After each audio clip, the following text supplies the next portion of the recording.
pessoal. Boa noite para cada um de vocês. Bem-vindos, bem-vindas e bem-vindes à nossa querida palestra aqui de credibilidade da pesquisa científica. E vou compartilhar a minha tela aqui com vocês para que a nossa discussão seja a melhor possível. Eu vou apresentando, quem quiser interromper, fique muito à vontade. E quem não quiser ligar o microfone, não tem problema. Vai colocando as perguntas aqui no nosso chat, que assim que eu acabar, porque enquanto eu estou apresentando, não consigo fazer os dois, né? Mas assim que eu acabar aqui de apresentar os slides, eu vou no chat e respondo todo mundo. Não vai ficar ninguém aqui com dúvida, certo? Então, como Terezinha me apresentou, eu sou a professora Adelaide Helena Targino Casimiro, vinculada ao Departamento de Ciência da Informação. Ela me conheceu enquanto professora da disciplina de metodologia da pesquisa 2, mas também da pesquisa 1. E aí, antes de começar o assunto em si da nossa palestra de hoje, eu queria explicar mais um pouquinho de quem eu sou, para que vocês saibam de como é que eu sei as coisas que eu sei. Então, primeiro que eu sou graduada, né? Eu tenho graduação em biblioteconomia pela Universidade Federal da Paraíba. Então, é um curso de 5 anos, então já passei 5 anos na universidade aprendendo a fazer ciência, aprendendo a aprender, né? A gente nunca para de aprender. Então, eu comecei o meu percurso científico mesmo com a graduação em biblioteconomia. Depois eu fiz o mestrado em ciência da informação também na UFPB.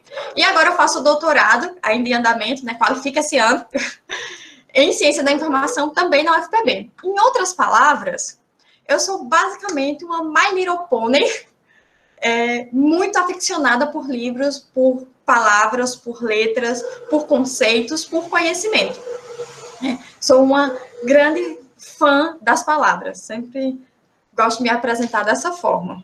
E aí, para a gente pensar a credibilidade científica, eu precisaria me apresentar para que vocês vejam em que ponto que eu quero conversar com vocês. E aí, mas antes de ir para a credibilidade em si, a gente primeiro precisa definir o que é ciência, né?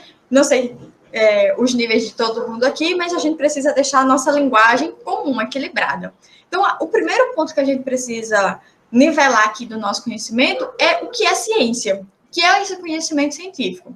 Então, a gente aprendeu lá no começo da metodologia, lá em metodologia 1, que existem muitas formas de conhecimento. Tem o conhecimento popular, o religioso, o filosófico, o comunicativo, o político, o artístico. Existem muitas formas do ser humano conhecer. A gente dividiu essas muitas formas de conhecimento nessas classes. E uma dessas formas de conhecimento é o conhecimento científico, que é de onde vem a ciência. Todas essas outras formas de conhecimento são igualmente importantes com a ciência. Só que, dentro da universidade e dentro dos trabalhos que a gente precisa publicar relacionados à universidade e relacionados às nossas áreas de conhecimento, a gente sempre vai tentar priorizar o conhecimento científico. É isso que a academia exige da gente. Então, não significa que o conhecimento científico ele é mais importante do que qualquer outro. É que cada conhecimento tem seu local para ser colocado. E dentro da academia, com assuntos relacionados aos assuntos acadêmicos, o conhecimento científico é o ideal. Por quê? Porque esse conhecimento científico, né, que produz a ciência, é esse processo permanente. A ciência ela não para. Mesmo quando a gente tem um resultado, não acaba ali. A gente sempre está em busca da verdade. Então, a gente nunca tem a verdade absoluta, a gente nunca tem um fim, a gente está sempre em busca de mais, em busca da verdade.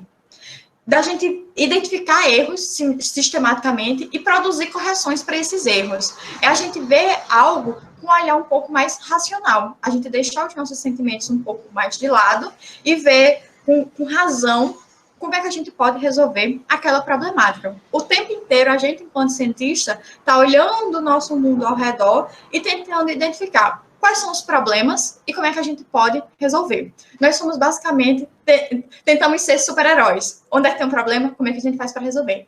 Isso sempre da melhor forma possível, dentro de cada área, com os conhecimentos que a gente vai produzindo. Só que, dentro da ciência, isso tem regras. E são as regras que fazem a ciência enquanto ciência. Essas regras, a gente tem um nomezinho para elas. Se chama metodologia. São essas regrinhas que coordenam a ciência, que indicam para a ciência o que é que ela tem que fazer e o que é que ela não pode fazer. Elas precisam ser pré-definidas e elas precisam ser controladas. A gente não faz, não é alquimia, não é algo que saiu da nossa cabeça. A gente tem regras para seguir. E o que é que seria essa metodologia? Método é o caminho, é o percurso, é como eu faço para chegar saindo do ponto A para chegar no ponto B. Como é esse trajeto? Isso é metodologia. E aí, na ciência, a gente fica o tempo todo explicando como é esse caminho para facilitar, para que outros cientistas, os nossos pares, eles compreendam o caminho que a gente veio e, caso eles se interessem pelo assunto, ou caso eles queiram refutar ou não os resultados que a gente encontrou, para que eles saibam como foi que a gente fez e possam pesquisar de maneira similar. Tanto para aumentar o trabalho que a gente teve, olha, hoje eu tive isso, amanhã tem alguém que vai pegar o meu trabalho, se embasar e fazer isso mais aquilo. Então, vai sempre aumentando. Ou para, quando eu vou cometer um erro, alguém conseguir perceber como foi que eu fiz e me corrigir. Ciência também é feito desses erros. E tá tudo bem. Faz parte do conhecimento científico. Esse método, dentro da ciência, ele vai mudando, ele vai se modificando e evoluindo a depender das áreas. Aqui nas ciências sociais, são alguns métodos que são utilizados, na área da saúde é outra, na área da terra é outra, nas exatas são outros métodos. Então, cada área tem os seus mais utilizados. Isso significa que a gente nunca vai poder utilizar um método utilizado na saúde? Não. É só que a gente vai precisar adaptar esse outro método que a gente viu para a nossa área do conhecimento, para que tudo fique organizado, ordenado. Metodologia é relacionada a essa organização, porque como ciência é uma busca da verdade, a gente precisa explicar como foi que a gente chegou nessa verdade. Se a gente não explicou como é esse caminho, se esse caminho não tem uma explicação lógica, racional, bem embasada, é teoria da conspiração. E com ciência, a gente não fala de teoria da conspiração. A gente fala de provas, como foi que a gente fez, quais são os nossos argumentos. E quem foram os autores que nos embasaram. E quando alguma crítica surge a algum trabalho que a gente fez, nunca é sobre a gente, nunca é sobre a pessoa, nunca é sobre a Adelaide. A Adelaide é ruim, a Adelaide é uma pessoa ruim. Não. A pesquisa que eu fiz pode ter tido problemas metodológicos, ou o campo que eu estudei não foi o ideal, o método utilizado nunca é comigo. E isso é uma coisa que a ciência nos blinda. Ela faz com que a gente tenha proteção enquanto pesquisador e principalmente enquanto pessoa. Porque aqui, ó, gente, é tudo carne. Aqui é um cérebro que sente, que chora, que sofre e que sorri e que fica muito feliz com as conquistas. Então, a gente precisa proteger essa pessoa aqui, para que eu tenha saúde mental suficiente para continuar pesquisando. Certo? E aí, dentro que a gente viu que é ciência, que é método, então o que seria a pesquisa dentro dessa ciência? Então, a pesquisa científica é uma representação da ciência. É uma descrição dos passos que a gente seguiu, ou seja, dessa metodologia, as principais benesses que a gente verificou no nosso caminho, os principais problemas, os principais resultados encontrados, porque eu sempre digo os principais. Porque quando a gente faz uma pesquisa, nem sempre dá para a gente trabalhar tudo daquele nosso problema, daquele nosso objetivo. Então, a gente precisa procurar os pontos principais para fazer essa descrição. E por que a gente faz esse trabalho, essa representação? Para compartilhar as nossas conquistas. Então, a gente faz uma pesquisa científica, e aí daqui a pouco a gente vai ver quais são as modalidades. Mas a gente faz pesquisa científica para compartilhar. E é tão bom, né? Olha, eu fiz um artigo, publiquei um capítulo, participei de um evento. Isso enche a pessoa que está por trás desse pesquisador de muito carinho.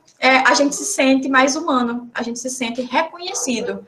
Então, a gente produz pesquisa científica para a gente compartilhar essas conquistas, para validar os nossos resultados a partir do momento que a gente cria uma pesquisa científica e a gente manda para os nossos pares, para os nossos professores, para revistas que vão ter avaliadores, para eventos que costumam ter avaliadores, ou quando a gente faz vídeos no YouTube que a gente permite que pessoas façam comentários, a gente está permitindo que esse outro valide os nossos resultados, que confirme, que refute, mas que tenha uma validade, que ele perceba o nosso valor e também o valor da nossa pesquisa. pesquisa.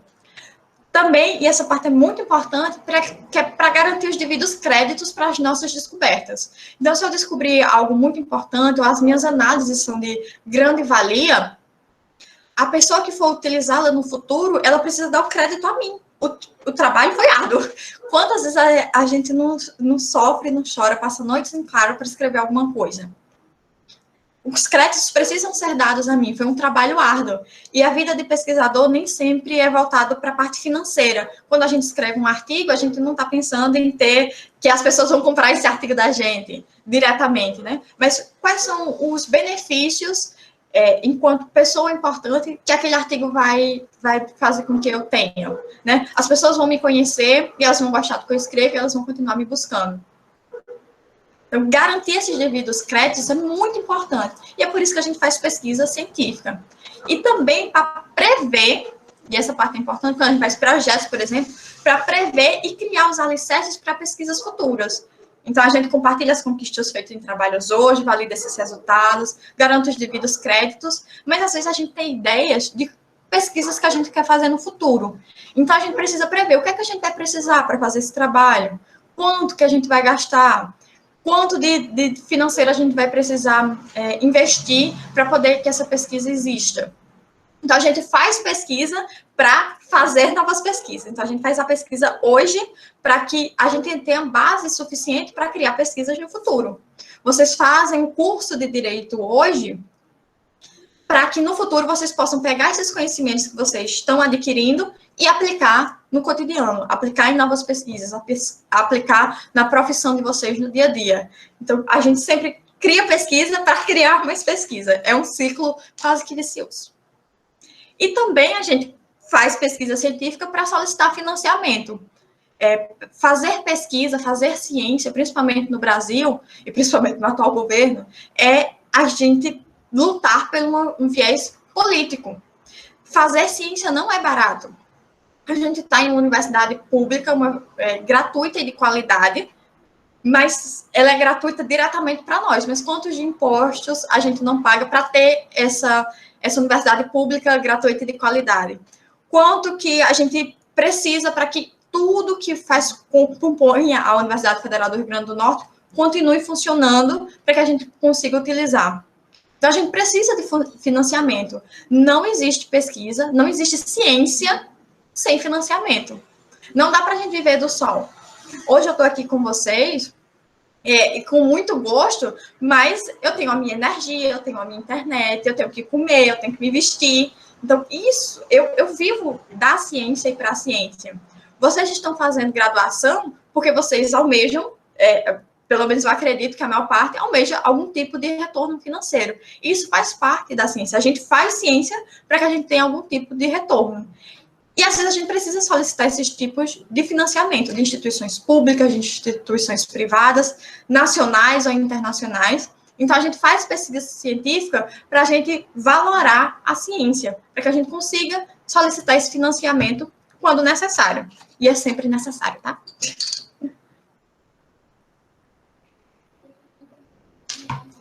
Então, vamos lá. E aí, quais são as modalidades de pesquisa científica? Então, eu trouxe aqui alguns exemplos, mas eu imagino que na cabecinha de vocês devem ter muitos outros. Por que eu trouxe esses exemplos específicos? Porque todos eles estão previstos na Associação Brasileira de Normas Técnicas, a nossa querida ABNT. Todo mundo sai da minha disciplina chamando a ABNT de querida, tá? Eu tiro esse medo da cabecinha de todo mundo. Então, o que é que a ABNT prevê? Ela prevê, entre várias outras, essas aqui são as principais. E eu trouxe elas porque são as que a gente mais utiliza dentro da graduação, mestrado e doutorado, que eu imagino que vocês vão chegar lá também. Então, primeiro são os artigos de periódicos. E do lado, entre parênteses, tem qual é a norma. Então, se vocês quiserem pesquisar, eu posso até disponibilizar para vocês, ou podem procurar na internet que tem. Então, artigo de periódico, livro, pôsteres tem muito em evento, projetos de pesquisa, relatórios, quem nunca teve que fazer um relatório, resumo, resenha, tudo isso está previsto, e trabalhos acadêmicos. a regra de trabalhos acadêmicos entre monografias, tanto de graduação como de especialização, dissertações que são para mestrado, teses que são para doutorado. Então, essas são as principais modalidades previstas pela ABNT. E a gente precisa agregar credibilidade científica para cada um desses itens, para cada um desses tipos, né, dessas modalidades de publicação. Então, a gente viu o que é ciência, viu o que é método, viu o que é pesquisa científica e quais são os tipos. Agora, falta que a gente vê o que a gente pode fazer e o que a gente não pode fazer, ou o que a gente não deveria fazer na ciência. Eu dividi aqui entre coisas para não fazer e coisas para fazer, e já trago também para vocês as soluções. Então, eu trouxe 3 coisas para não se fazer na pesquisa científica, em nenhuma daquelas modalidades, ou muitas outras, que eu trouxe aqui para vocês. Então, são as 3. Práticas antiéticas, publicar em revistas predatórias e utilizar fontes inexistentes, né, fontes do além. Então, vamos lá para a primeira, que é, né, fazer práticas antiéticas. O que são consideradas práticas antiéticas? São as fraudes, então é fabricação ou falsificação de número, de imagem, de gráficos, de grafos. Isso acontece, infelizmente, com uma certa frequência, e isso é completamente coisa para não se fazer. Utilize na pesquisa aquilo que advém da pesquisa. Faça dados, gráficos, figuras, redes. Deixe o seu trabalho muito bem composto de coisas que foram criadas por ele. Não crie dados da sua cabeça, né? Isso agrega uma coisa muito negativa para o seu trabalho e, de certa forma, para você. Você, enquanto pesquisador, manchou, maculou aquele trabalho que você está criando. Então, utilize sempre dados corretos, de fontes seguras, sejam elas fontes suas ou de outras pessoas em outros locais, imagens que você tenha direito autoral, por exemplo, para utilizar, né? Ou crie suas próprias imagens, coloque as fontes delas. A segunda prática antiética são as ações questionáveis, que é aquele coisa que é antiético, mas só um pouquinho, né? O jeitinho, que não é nada interessante. Eu trouxe aqui alguns exemplos, mas existem outros. Primeiro é a omissão de dados que contradizem resultados da pesquisa. Então, eu não vou usar aquele autor, porque tudo que ele coloca é contra o que eu falo. Mas aqui é a ciência. Ciência faz de opostos também.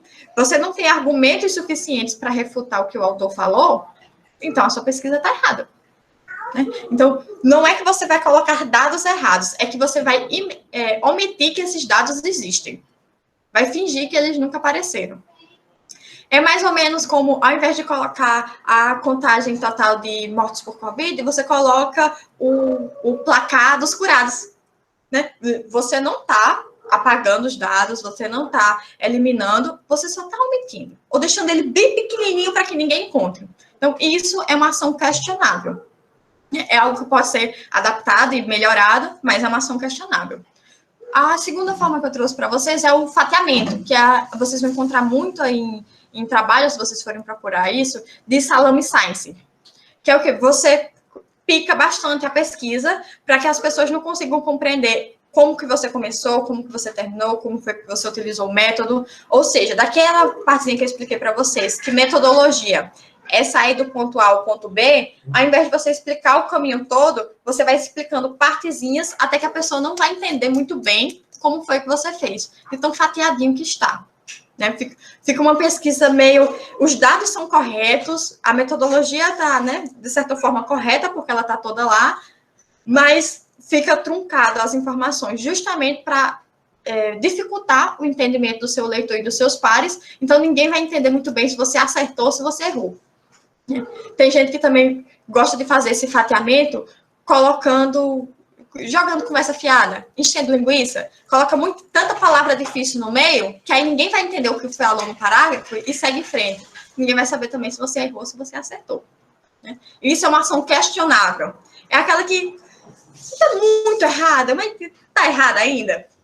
E o terceiro é a omissão de conflitos de interesse, que são, geralmente, por volta de pesquisas que são financiadas por outras fontes. Então, por exemplo, eu tenho um financiamento de uma instituição privada. eu preciso colocar no meu trabalho, quando eu for tecer as minhas considerações, que eu tenho esse financiamento. Porque vai que lá no meu trabalho eu estou falando muito positivamente dessa empresa. Por que eu estou falando tão positivamente assim? É porque ela realmente é muito boa ou é porque ela está me pagando? Então, essa omissão de conflitos de interesse, ela precisa ser colocada. Ou por que você está explicando sobre esse tema? É porque você gosta realmente dele ou porque você só quer detonar aquele autor ou aquele assunto, aquele campo, aqueles pesquisadores? Então, você precisa colocar os seus conflitos de interesse. Até porque a gente tem aquela brincadeirinha que a ciência é neutra, mas eu não, que é uma brincadeirinha, mas é verdade. A gente sempre tenta fazer pesquisas o mais neutro possível. Dentro dos autores, das possibilidades, a gente tenta buscar a verdade, e a verdade é neutra. Mas eu, enquanto pesquisadora, às vezes quero pesquisar um assunto ou outro, e eu sou gente. Eu não sou neutra, eu tenho as minhas tendências.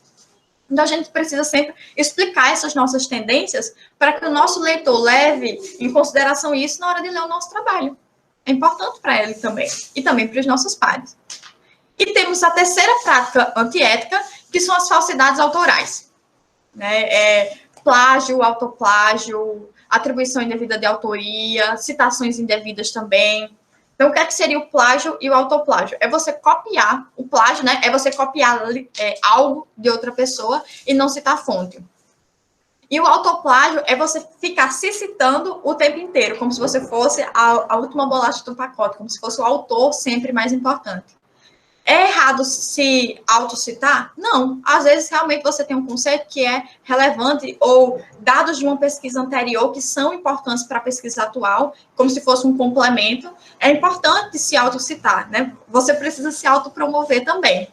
Mas tem gente que faz isso o trabalho todo, completamente. Você vai olhar lá as referências do autor, só tem ele, em todo canto. Então, que pesquisa é essa? Que neutralidade é essa que você só tem um autor para se basear? Que, no caso, é você mesmo. É bom rever isso. A atribuição indevida de autoria, geralmente você tem artigos com muitos autores, ao invés de você citá-los todos ou utilizar a partícula etial, para englobar todos eles, você cita um, ou cita dois, ou, eu quero puxar a sardinha para aquele ali, você cita só ele. Então, você faz uma atribuição indevida. E também tem as citações indevidas. Você coloca citações que não fazem sentido com aquele trabalho. Você está lá, sei lá, falando inteiramente sobre direito penal e joga algo de direito tributário no meio só para poder... só porque tem uma citação imponente. Não, tem que fazer sentido com o assunto que você está falando a priori. Se faz sentido, tudo bem. Se não faz, por que você colocou? Qual é a relação dessa citação com o resto do trabalho? Essas são algumas das práticas antiéticas. E lá no canal BiblioFRN, já tem que fazer aqui o merchan, a gente tem uma live específica só sobre más práticas de pesquisa, que foi com a professora Nancy Sanches Tarragó. Muito bom. Então, quem quiser também aprofundar um pouco mais os conhecimentos dentro dessas práticas, dá uma pesquisada lá, que eu acho que vocês vão gostar. E aí, como é que a gente resolve isso, então, professora? Com relação aos dois primeiros pontos, é você revisitar, procurar novos autores, mas com relação a plágio, por exemplo, a gente tem uns aplicativos, que eu trouxe aqui alguns exemplos para vocês. O primeiro é o Plagium. Plagium é um aplicativo muito bom, você copia a parte que você está em dúvida se tem plágio ou não, isso tanto para textos seus, que às vezes a gente vai digitando e não percebe, faz uma citação indireta de algum outro autor, e aí você precisa dar uma checada. Só copiar essa parte do texto e enviar aqui para o Plagium. Ou, às vezes, a gente está lendo o trabalho de alguém e acha estranho alguma coisa. Você copia e coloca aqui para identificar de onde é a fonte, certo? É uma plataforma gratuita. A segunda é o Turnitin.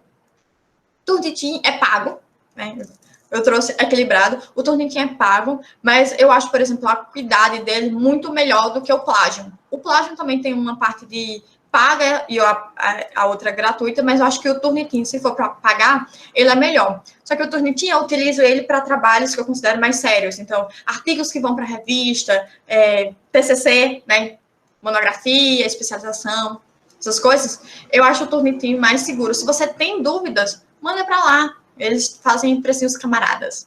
E temos também o plagiarismo. que eu gosto bastantão também, que ele funciona mais ou menos igual o plágio. Você copia a parte que você quer, está interessada que faça análise e coloca nessa caixinha aqui embaixo, que aí ele faz análise para você.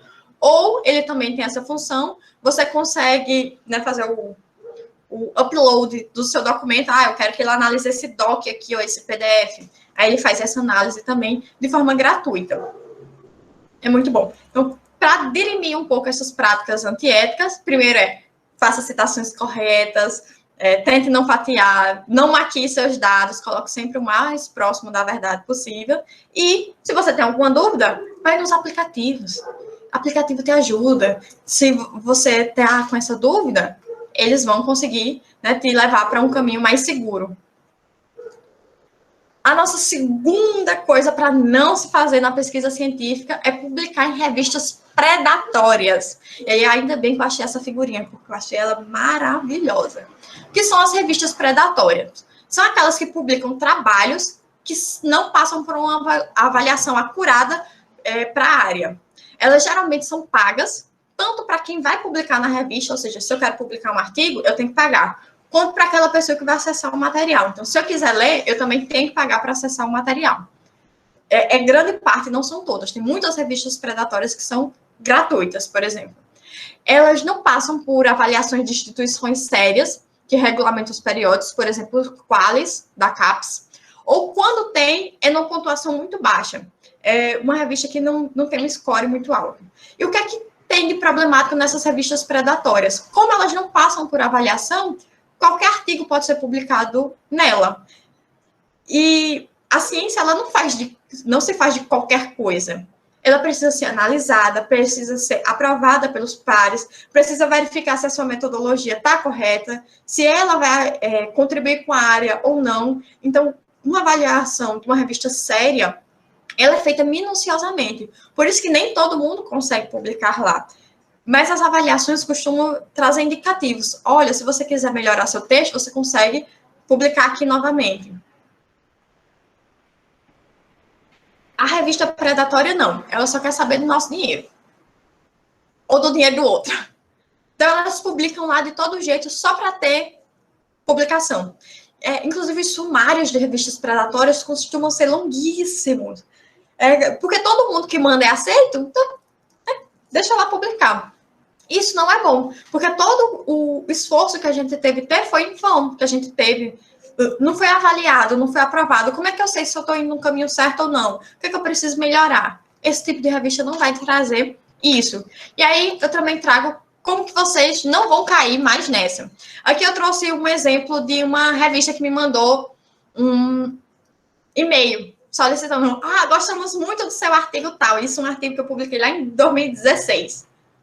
Como é que uma revista agora em 2021 está me procurando um artigo que eu publiquei em 2016? Estranho. Mas estava me solicitando, olha, a gente tem um Qualis ótimo, não sei o quê, pegamos várias áreas, e é muito difícil. Revistas sérias, elas costumam ser focadas, porque você precisa de um corpo de avaliadores que faça avaliação criteriosa para aquela área. Não dá para ter uma revista séria, de qualidade, com muitos avaliadores, que trabalha direito, biblioteconomia, medicina, física, estatística, que consiga publicar com excelência todos esses assuntos, né, todas essas áreas. Não. Revistas sérias costumam ter foco. Então, nós temos muitas revistas na área do direito, e aí dentro do direito, tem, para cada ramificação, tem muitas revistas na área da biblioteconomia, e dentro da biblioteconomia, cada uma das ramificações, né, de área, costumam ser mais focadas. Revistas predatórias, não, elas estão querendo o dinheiro mesmo, e não costuma ser barato, tá, para publicar nelas, nem para ler. E aí, como é que vocês conseguem se livrar desse tipo de coisa?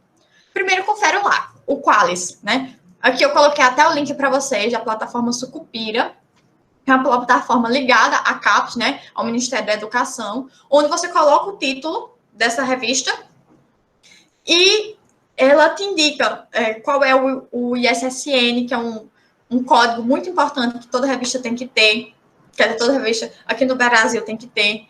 Você consegue ver o qualis, que é a qualidade daquele trabalho. Quanto mais próximo de A, por exemplo, uma revista A1, é maravilhosa, super bem avaliada, tem um conceito altíssimo, ela é reconhecida dentro da própria área, ela é reconhecida pelos pares. Quanto mais próximo de C, pior é. Ou é uma revista que está iniciando, ou uma revista que não tem uma boa avaliação, ou tem um corpo de avaliadores muito, né, esquisito, que não é tão interessante. A gente evita as que estão mais próximas de C e gosta mais das que estão mais próximas de A1. E uma outra coisa que a gente também pode fazer para evitar essas revistas predatórias é perguntar. Gente, ciência faz em conjunto, então pergunta aos colegas, pergunta aos seus professores. Professor, eu recebi um convite da revista X, e aí, nunca vi uma revista potente mesmo chamar autor, é a gente que fica correndo atrás de revista. Então, professor, já ouviu falar dessa revista? Ela é boa? Manda para o coordenador, pergunta para algum colega se já publicou nela, se você tiver alguma dúvida. Ou vê comentários na internet, puxa por lá. Quem já publicou na revista tal? Às vezes tem gente que faz fóruns sobre esses assuntos. E aí você consegue verificar. Ou vai no Lattes de algum professor que você acha importante, ou de algum outro pesquisador, e verifica. Lá no Lattes não tem dizendo onde os títulos e onde aquelas pessoas publicaram artigos, ver quais são as revistas. Lá a gente consegue muitos conhecimentos. Né? O Lattes é uma excelente fonte de informação. Então, é a gente perguntar, conferir na plataforma oficial do governo e perguntar. Você conhece isso? Agora, desconfia. Se alguém está te solicitando um artigo, já vai desconfiando. Por que você está me solicitando? Qual a minha relevância excepcional para você estar me solicitando isso? E por que você está cobrando? A maior parte das revistas científicas no Brasil são de acesso aberto. Aberto tanto para a gente publicar, quanto para a gente ler. Então, desconfie sempre. Evitem revistas predatórias. E a terceira são as fontes inexistentes. São aqueles trabalhos, um trabalho, sei lá, de 15 páginas, quando você vai ver, só tem 3 referências. Aí você fica pensando, como que essa pessoa criou essa metodologia? Que subsídios ela utilizou para analisar? E aqui eu trago essa frase, que é atribuída a Isaac Newton, e trago essa figura. Inclusive, eu utilizei ela na minha dissertação. Que é o quê? Se eu vi mais longe, foi por estar sobre ombros de gigantes. E o que é que ela explicita para mim? Eu, enquanto professora Adelaide, eu não sou só professora Adelaide. Eu sou professora Adelaide, que é orientanda de Wagner Junqueira, que já foi orientanda de Emeide Nóbrega, que tenho vários colegas. Então, eu não sou só eu. Eu sou eu, mas todas as outras pessoas que me ensinaram. Vocês não são só vocês. Hoje, vocês estão aqui recebendo algum tipo de conhecimento vindo de mim. Então, alguma coisa vai ficar na cabeça de vocês que vocês vão conseguir utilizar nos trabalhos. Então, quais são as fontes que vocês têm? Quem foram os autores que fizeram vocês chegarem onde estão? Quando você faz uma afirmação, você precisa dizer de quem é. Senão a gente incorre em plágio. Né? Ou você está criando dados. Então, de onde é que você tirou? Quais são as suas fontes? Quem foram as pessoas que você se baseou? Hoje eu posso estar nesse topo, né? Onde Neil deGrasse Tyson está aí. Mas olha quantos outros pesquisadores tiveram que aparecer no passado para que eu pegasse os conhecimentos deles para utilizar hoje. A ciência não começou hoje. A ciência não começou só porque a gente entrou na graduação, não. Ela está aqui, há muito tempo antes da gente. Então, a gente precisa se basear nesse passado. Não é que a gente tem que pegar lá, no princípio, foi o verbo. Não. É que quais são os pesquisadores que são importantes, que são considerados clássicos para a minha área? São esses. E para esse campo que eu estudo? São esses aqui. Então, o que é que eles têm a contribuir com o assunto que eu estou trazendo? Quais são os outros autores que podem ser bem inovadores, que também falam sobre o assunto? O que é que eu posso tirar deles? E o que é que eles têm de publicação que faça relação com o meu trabalho hoje? Com o meu tema? Até porque a gente é cientista, mas é pessoa. A gente tem muitas vontades. Então, para cada área do conhecimento, para cada novo problema, para cada novo objetivo, a gente vai tendo mais vontades, então a gente vai pesquisando outras coisas. E tá tudo bem também. Então, uma coisa para não se fazer é não utilizar fontes, colocar fontes inexistentes ou não citar ninguém. Não, corre lá. Se você falou, se você tem esse pensamento, eu garanto que tem mais 30 que já tiveram antes de você. Procura, você vai encontrar alguma fonte. Seja no presente, no passado imediato ou no passado bem longe. Alguém já escreveu sobre o que você está querendo tratar e trouxe de apontamento, que você vai conseguir continuar desse ponto em diante. E aí vai ser a sua vez de dar contribuição. E aí a outra pessoa do futuro vai pegar o seu ponto e vai para frente. E é assim que a ciência vai crescendo. Uns nos ombros dos outros, um ajudando o outro. Ciência não se faz sozinho. E é justamente nisso que a gente vai falar agora nos 4 coisas para se fazer. Então, a gente falou de 3 coisas para não se fazer e agora 4 coisas para se fazer sim na pesquisa científica. Qual a primeira coisa? Trabalhar em grupo. Seguir as normas é a segunda. A terceira é diversificar as nossas fontes. E a quarta, atualizar os nossos contatos. Então, vamos lá para a primeira. Primeira é trabalhar em grupo. Acabei de falar que, né, a gente precisa citar algum tipo de fonte. E outra coisa, a gente precisa trabalhar em grupo. Tá vendo todo mundo que está aí ao redor, seja na sua sala de aula, no seu grupo de pesquisa, das pessoas do corredor, da sua instituição, do Brasil. Eu acho muito bacana esse conceito de Ubuntu, que é do africano Zulu, que significa eu sou porque nós somos. Eu não sou Adelaide porque eu sou Adelaide. Não, eu sou Adelaide porque eu venho de uma família estruturada, ou não. Eu venho de uma universidade que me proporcionou, eu conheci pessoas que me trouxeram ideias que me trouxeram aqui. Eu tive oportunidades, eu estudo muitas coisas, eu gosto de muitas coisas, eu gosto de muita gente, e eu sou isso hoje com base em tudo, em todas que tiveram contato comigo. Então, a gente precisa, enquanto cientista, trabalhar em grupo. Ah, professora Adelaide, eu não gosto de trabalhar em grupo, odeio. Mas vai ter que aprender, porque ciência não se faz sozinho. A gente pode até fazer um artigo sozinho, a gente precisa fazer um TCC sozinho, mas viver sozinho não é bom. Viver sozinho faz com que as nossas ideias elas sempre fiquem permanecendo no mesmo local. A gente precisa de diversidade. A gente precisa entrar em contato com vivências novas, com novas realidades, com novas pessoas, com novos assuntos, para expandir os nossos conhecimentos. E a gente só faz isso em grupo. A gente só faz isso em comunidade. E aí aqui fica também já a minha dica para vocês, que é o Diretório dos Grupos de Pesquisa no Brasil, vinculado ao Lattes. Não sei se vocês conhecem esse querido DGP. O que é o DGP? É um diretório, sim, parece com o currículo Lattes que a gente conhece, onde tem todos os grupos de pesquisas cadastrados. Lá, vocês conseguem pesquisar por nome de pessoa. Então, você consegue, por exemplo, me pesquisar. Eu participo de grupo de pesquisa que está cadastrado lá. Você consegue pesquisar por assunto, por instituição, por área do conhecimento. Até por ano você consegue pesquisar. Então, se tem algum assunto que você acha interessante, quem são as pessoas que estão pesquisando sobre esse assunto? Pesquisa lá no DGP, que você pode entrar em contato. Geralmente, o DGP ele é atualizado com frequência, até porque a maior parte das pessoas que participam do DGP são vinculadas a instituições públicas, universidades públicas e institutos públicos, né? E é exigido dessas instituições que o seu grupo de pesquisa esteja atualizado lá. Então, a gente consegue ter contato, ou seja, e-mail, site, a gente consegue ver os participantes daquele grupo, consegue ver os assuntos principais, consegue ver o ano em que aquele grupo foi criado, deixa eu ver o que mais, as principais publicações do grupo. Então, a gente vai começando a trabalhar em grupo. Então, você tem um assunto que você gosta, e aí o professor ou o aluno é lá do sul, manda um e-mail. Conversa com as pessoas. Olha, sou fulaninho da universidade tal, da FRN, trabalho sobre esse assunto, queria saber mais de vocês, como é que vocês fazem? A gente pode conversar, vamos criar um artigo, vamos criar um evento, sei lá, vamos desenvolver alguma coisa junto, uma parceria?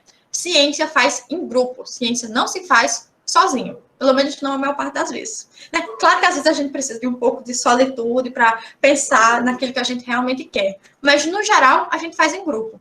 Até para referenciar, a gente precisa referenciar um grupo, a gente precisa referenciar quem já foi, né, quem já trabalhou sobre aquele assunto. Então, trabalhem em grupo, isso é uma excelente coisa para se fazer. O segundo é seguir as normas vigentes. E qual é a melhor norma? Aquela que funciona. E aqui eu trouxe só alguns exemplos das inúmeras normas que existem no mundo. Nós temos aqui a ABNT, a ISO, a APA, a de Chicago, mas a gente tem a Vancouver. E para que elas servem? Elas servem para ajudar a gente a balizar o nosso conhecimento. Lembra quando eu falei de metodologia? Essa metodologia precisa seguir um ordenamento. E são as normas que indicam essa ordem. Elas só fazem isso, elas não batem na gente, elas não nos maltratam. Elas só dizem, olha, se você quer fazer um artigo, você faz assim. São esses elementos que precisam ser inseridos. E nenhuma dessas normas é melhor que a outra. Nenhuma. A ABNT não é melhor que a ISO, que não é melhor que a APA, nenhuma é melhor. A melhor é aquela que está indicada no seu trabalho. Então, o correto é você escolher a norma a ser usada, depende do local onde você está publicando, em qualquer uma daquelas modalidades. E quando não há indicação de qual é a norma que é preferida naquele local, e eu falo naquele local porque, como a gente vê, tem post, tem artigo, tem livro, então pode ser da universidade ou não, né? Então, quando não tem essa indicação, e aí você... Eita, parece que alguém está tentando entrar.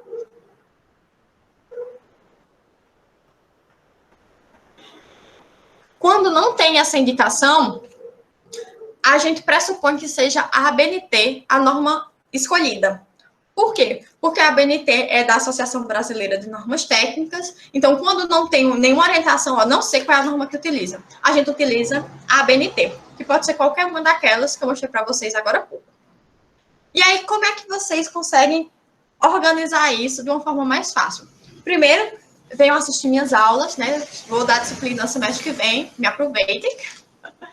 E também, quando vocês não têm uma professora boa, vocês podem procurar ferramentas que auxiliem esse percurso, né? A gente pergunta para os nossos orientadores, para os colegas, às vezes no próprio local onde a gente vai fazer a publicação já tem uma orientação bacana, a gente pergunta para os bibliotecários, né? Tem vários bibliotecários na UFRN que estão disponíveis para orientar vocês nessas e em várias outras normas.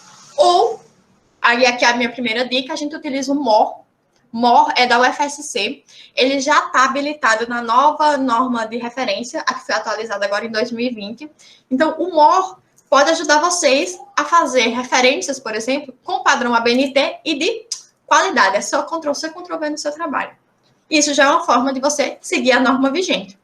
E uma outra forma também é usar o Mendeley. O Mendeley, ele é adaptado a todas essas normas e várias outras também. Então, o MOR, ele é mais voltado para a ABNT em si e o Mendeley voltado para todas as outras, inclusive a ABNT. Só que ele não está muito bom para a atualização de 2020, não, até porque é muito recente, né? Mas as outras, a APA, a Chicago, a Vancouver, ele faz maravilhosamente. Então, você pode utilizar tanto uma ferramenta quanto a outra para te auxiliar nesse percurso. Inclusive, aqui na internet, a gente encontra várias formas e vários tutoriais de como que se utiliza essas ferramentas, tanto o MOR quanto o Mendeley. Então, não é desculpa não saber. Tem que correr atrás, a gente tem que aprender. Então, fica aqui a minha dica, né? Uma coisa para se fazer e já mais 2 dicas de como você executar isso. O próximo ponto é diversificar as nossas fontes. Falei agora há pouco que uma coisa para não se fazer é utilizar, né, não utilizar fontes ou fazer um trabalho inteiro com fontes errôneas, de certa forma. Então, uma coisa que é para se fazer e que fica ótimo é diversificar essas nossas fontes. Todas as áreas do conhecimento científico, e aí eu falei isso lá no comecinho, eles são relevantes. Todas. Que estão dentro da ciência são relevantes. E todas as formas de conhecimento também são relevantes. Mas voltando para essa parte de áreas dentro da ciência, em alguma medida, nós somos multidisciplinares. Então, a biblioteconomia faz relação com o direito, que faz relação com a contabilidade, com a economia, com as ciências atuariais, com o turismo. Então, estamos todos muito conectados, sejam entre ciências sociais ou entre ciências sociais e as demais. Então, em algum momento, aquele assunto que a gente está tratando, uma parte dele pode ter sido tratada por outra área. A gente não pode deixar os nossos preconceitos, né, tirarem o nosso foco. A gente pode utilizar essas fontes. Então, não fiquem restritos a assuntos, a autores só das suas áreas. das suas respectivas áreas. Busquem outras fontes, busquem outros locais. Pode ser que na área do direito vocês não encontrem um autor que fale perfeitamente sobre o assunto que vocês estão querendo tratar. Mas na biblioteconomia vocês acham. Na economia vocês acham. Não é desculpa não usar uma fonte mais diversa. Nós somos multidisciplinares, o conhecimento científico é muito amplo. Não dá para a gente passar a vida inteira citando sempre o mesmo autor.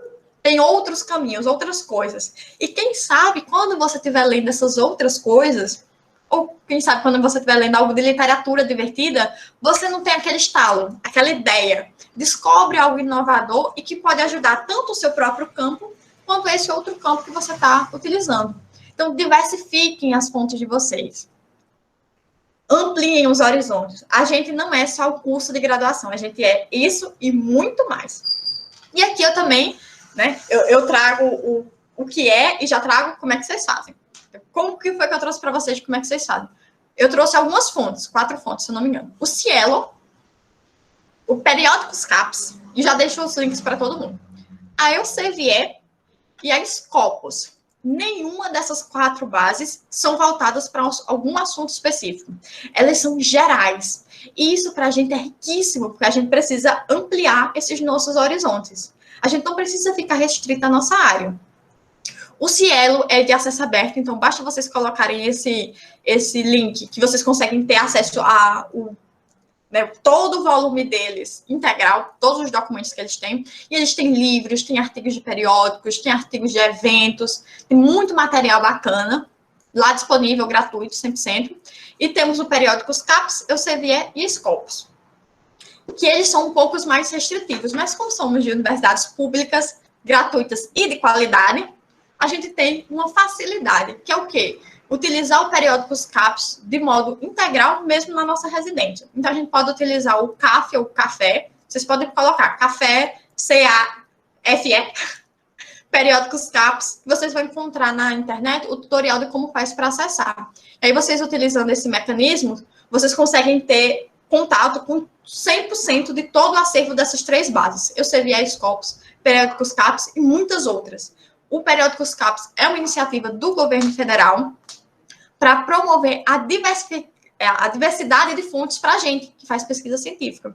Então, eles fazem essas parcerias, eles pagam para que a gente tenha acesso. Então, vamos ter acesso, né, gente? Já é um custo que a gente está investindo, então a gente precisa utilizar. Se vocês utilizarem sem essa parte do café, sem utilizar essa função, vocês não têm acesso a 100% de tudo que tem nesses locais, porque são plataformas pagas. Mas vocês têm acesso a muitas outras, né? Por exemplo, a Brapse, que eu falo muito nas minhas disciplinas. Só que a Brapse é voltada para a ciência da informação. Eu quis trazer aqui 4 que são diversificadas, que são amplas, para aumentar o horizonte de vocês, aumentar as fontes de vocês. E temos a 4ª e última coisa para se fazer, que é bacana, que é atualizar os seus contatos.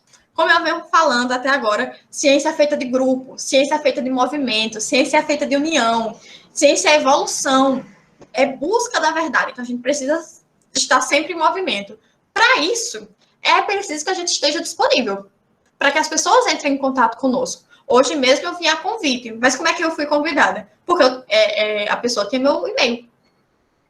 Ela tinha meu e-mail, tem minhas redes sociais, vocês podem entrar em contato comigo, redes sociais tanto populares quanto redes sociais acadêmicas. Então, atualizem os contatos de vocês, para que caso alguém esteja interessado em algum assunto que vocês trabalham, elas possam entrar em contato, elas possam ver. E também atualizar os contatos faz com que a gente seja visto. E lembra quando eu falei que compartilhar pesquisa científica é dar a noção de que você é importante?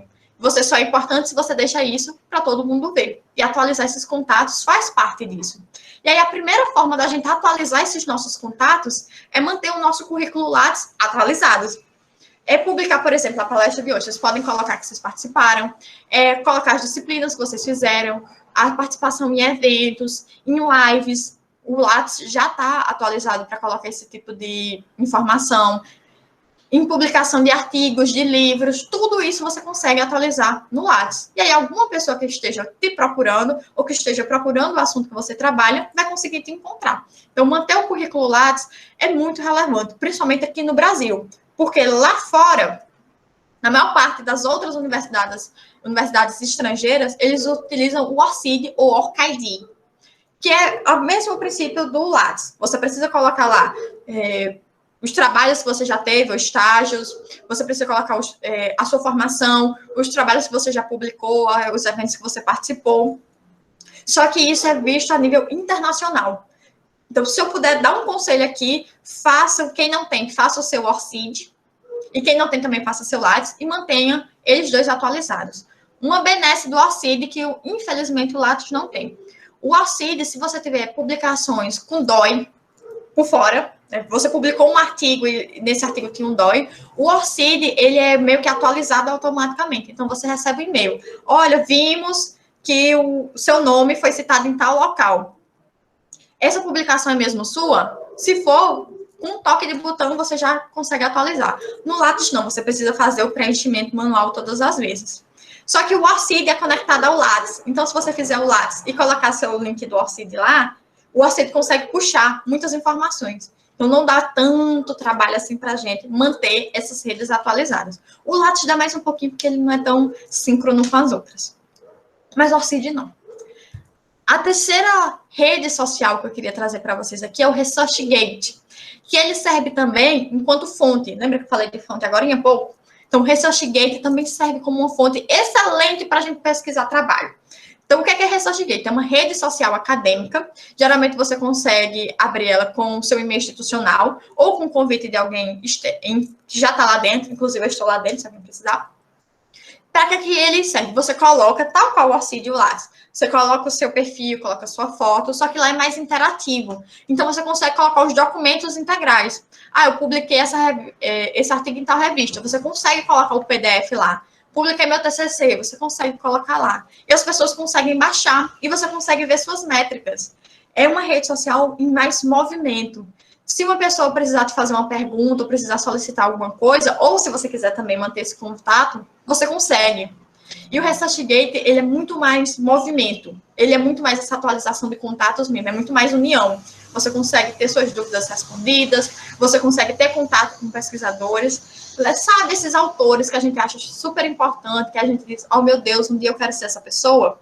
A maior parte desses pesquisadores estão no ResearchGate, porque ele é muito levado em consideração internacionalmente. No Brasil, ele ainda está aprendendo, mas já tem muitos pesquisadores lá, inclusive eu.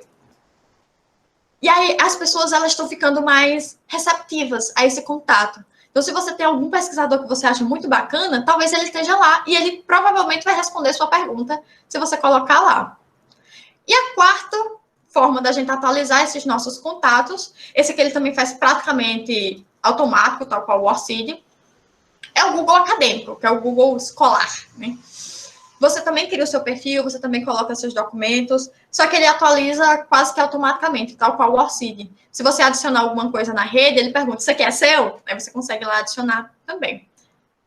Existem muitas outras formas de a gente se manter em contato, de a gente atualizar os nossos contatos, mas eu acho essas quatro as mais relevantes, as que trazem mais fruto, por exemplo, para mim, são as que eu considero melhores para a minha área, acredito que para a de vocês também, porque são onde a maior parte das pessoas estão, principalmente Lattes e ORCID. As outras duas são mais consideradas redes sociais acadêmicas tradicionais, mas Lattes e ORCID vocês têm que ter. Para ser um bom pesquisador, mantenham lá os dados de vocês atualizados. Deixem o e-mail de vocês disponível, ou o número do telefone, se for da preferência, mas geralmente o e-mail é melhor, para que as pessoas entrem em contato. Movimento, união, grupo, a gente é tudo isso.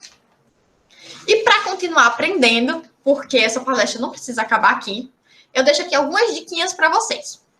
Primeiro é o vídeo Hackers, Aaron Swartz e Alexandra Eubakian, que é do Nerdologia Tech, do canal Nerdologia. Eu deixo aqui o link para vocês também, com a figurinha lá, mas vocês podem procurar no YouTube, que vocês vão achar.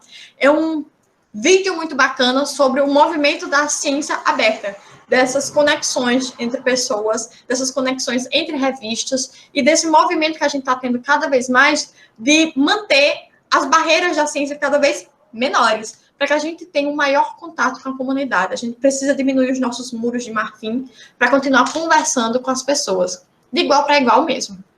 O segundo é o que é ciência e por que confiar nela, com a Natália Pasternak, que eu também deixo o link aqui para vocês, mas vocês encontram na internet facinho, facinho, que é a gente confia na ciência. Por que a ciência é importante? Merece confiança, sobretudo agora, nesse momento pandêmico que a gente está vivendo, a ciência às vezes entra em descrédito, mas por que vale a pena a gente continuar confiando nela? Trago também essa dica aqui para vocês. E a terceira dica é uma das minhas favoritas, que é motivos para ler um texto difícil, do meu querido Clóvis de Barros. É um vídeo até que meio antiguinho, que vocês encontram na internet com muita facilidade também, que é o que me deixa com a lufada de ânimo, às vezes. Porque ciência, como eu mostrei para vocês, ela não é fácil. Ela demora tempo, ela demora cansaço, demanda muito cansaço da gente, demanda horas e horas da gente acordado e lendo e se debruçando sobre as coisas. E às vezes a gente precisa de um motivo para seguir em frente. Algum motivo que às vezes precisa ser externo a nós para que a gente continue motivados, que a gente continue aqui, presente e continuando. Firmes e fortes. Então, eu gosto muito desse vídeo do Clóvis de Barros, que ele me dá esse ânimo, esse fôlego. Por que eu não vou conseguir? Eu vou conseguir sim, eu vou ler um texto difícil, eu vou aprender, eu só saio daqui quando eu aprender. Eu vou procurar vídeo na internet, eu vou procurar um professor, eu vou conversar com um colega, mas eu vou aprender, porque cada um de vocês aqui tem capacidades extremas, maravilhosas, para criar mais ciência, para serem inovadores, para serem multidisciplinares, para gerarem movimento, para gerarem união. Basta que vocês tenham a oportunidade e que vocês queiram. Não adianta querer sem ter oportunidade, não adianta ter oportunidade sem querer. Vocês precisam querer e ter oportunidade. A UFRN é um berço para isso. Eu espero que vocês aproveitem. Aqui algumas referências, né, porque não é plágio. Vocês podem ver que eu sou embasada. E muito obrigada. Eu deixo aqui o meu e-mail, porque caso vocês queiram entrar em contato comigo mais à frente, estou aqui à disposição, metade da Universidade Federal do Rio Grande do Norte, metade da Universidade Federal da Paraíba, já que ainda faço doutorado na Paraíba. E obrigada. É isso, gente.